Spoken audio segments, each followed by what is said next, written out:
tayo sa gitna ng taniman ng palay. Kinukuhanan po natin. Yan, nakapa tayo maputik oh. Napalaban tayo magtanim ng palay. Tanim-tanim muna ng palay mga lods. Ito na naman yung panahon para magtanim ng palay. So andito kami ngayon sa Albay. So kapag mga ganitong mga buwan, so nagsisimula na po magtaniman ng palay. Meron na pong mga tubig kaya nakakapagtanim na yung mga tao dito sa aming probinsya. Ayan mga lods.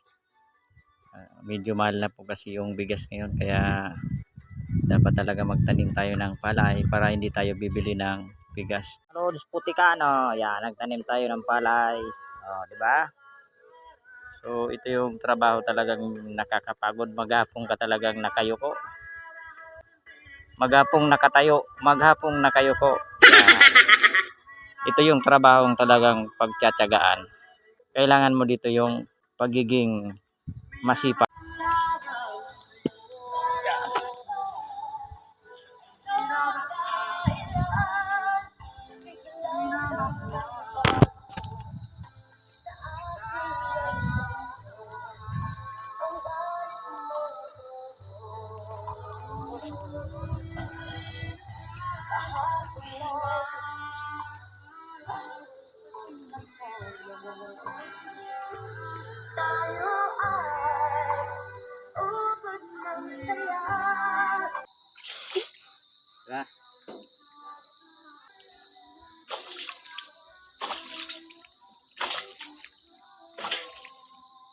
Yan. Brush natin, brush. Yan. Diba? Tanggal na yung putik.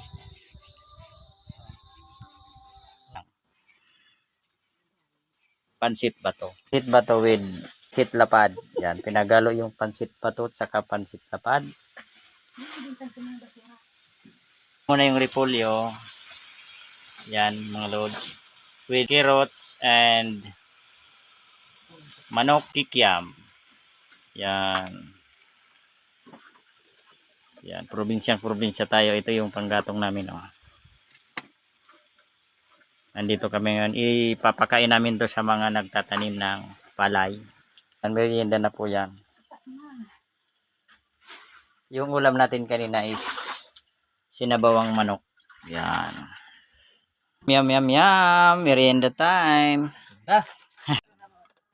So nagme-merienda time muna tayo mga lods. Tanim-tanim ka lang dito ng mga gulay, kamote, mga saging. Yan, ganito dito sa probinsya.